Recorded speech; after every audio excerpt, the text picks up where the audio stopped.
So here's the question for you. Is a tiny house on wheels a structure or is it a vehicle?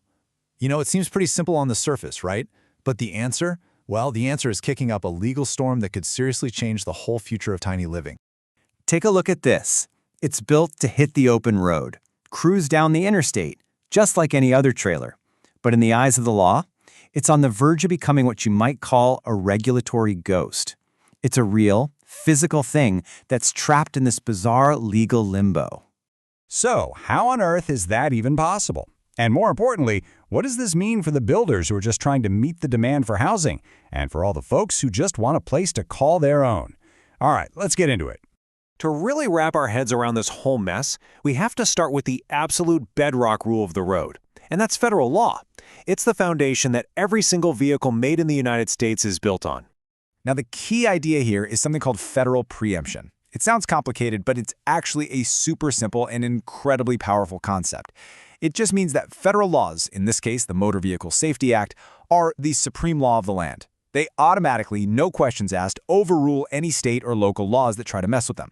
And this law, the MVSA for short, is the whole reason your car doesn't suddenly become illegal just because you cross from, say, Nevada into California. Its entire point is to create one single unified safety rulebook for every vehicle everywhere in the country, coast to coast. And listen to how tough the language is here. The law says a state can make its own standard, but only if that standard is, and I'm quoting here, identical to the federal one. Not kind of like it, not a little better, not even safer. Nope, it has to be identical.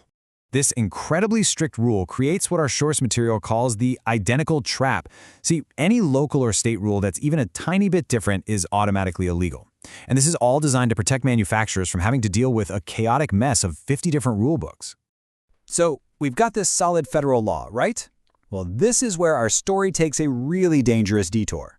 There's a new standard on the scene called ICC-THEA 121, and it is on a direct collision course with the very federal law we've been talking about. So instead of just working with the system we already have, this new standard from groups like the International Code Council tries to pull a fast one. It just invents a whole new category out of thin air, the small residential unit. By doing that, it's trying to yank the tiny house out of the vehicle world and drop it into the structure world, right from the get-go. Let's break this down, because this chart makes it super clear. On the left, you've got the established federal path. A tiny house on wheels is a vehicle. Simple. It follows federal law, and there's a totally legal way for it to later become a permanent home. But on the right, you have this new ICC path. It calls it a small residential unit, a structure. This path deliberately sidesteps federal vehicle law, and boom, that's how you create the ghost trailer we were talking about, with no clear legal right to be on the road. So imagine you're one of the people actually building these tiny homes. What does this mean for you? Well, it backs you into a completely impossible corner. It's a classic catch-22. This image really sums up the whole problem, doesn't it? You have the clean, straight road of the federal rules keeping everything uniform and safe. Then this new standard comes along and basically blows up the bridge, creating a direct conflict that puts the builder in a terrible spot and leads straight to huge financial risks. So let's spell out that catch-22. A builder wants to get a local permit, so they might be told they have to use this new ICC 1215 standard. But that standard has a bunch of rules for dwellings that are not identical to the federal rules for vehicles. So to follow the local standard, they're literally forced to break federal law. They have to make a choice. Follow the law of the land or follow this new non-governmental standard. They can't do both. It's impossible. And this isn't just some boring legal debate for lawyers to argue about. This collision course has real, and I mean really high financial stakes. We're talking 9 figures. Yeah, as you can see here, the agency that enforces all this, the National Highway Traffic Safety Administration, or NHTSA, they don't play around. The penalties for breaking federal vehicle law aren't just a slap on the wrist. They are staggering. Get this, for a single non-compliant vehicle, that's just one tiny house that breaks the federal rules, the fine can be as high as $27,874 for one unit.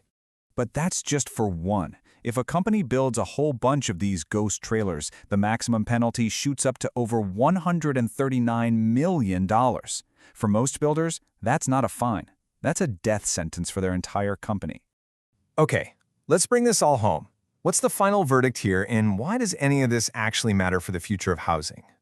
Well, the consequences of creating these ghost trailers are pretty bad. You're exposing manufacturers to those huge fines we just talked about. You're getting rid of the only legal way for a tiny house to become a permanent home on a foundation. You're creating chaos for the industry and confusion for zoning boards. And at the end of the day, you're hurting consumer confidence and, frankly, public safety. And this gets to the absolute core of it. The only path forward that's actually legal is one that respects the tiny house's dual nature. It has to be a vehicle first, built to follow every single federal motor vehicle law. Then, and only then, can it make the switch to becoming a dwelling. Trying to pretend it's just a structure from day one isn't a clever workaround. It's breaking federal law, plain and simple. So that leaves us with one last massive question. In our rush to find new and affordable housing, is this kind of regulatory innovation really worth a direct and potentially catastrophic collision with federal law? That's the question the entire tiny house industry has to answer right now.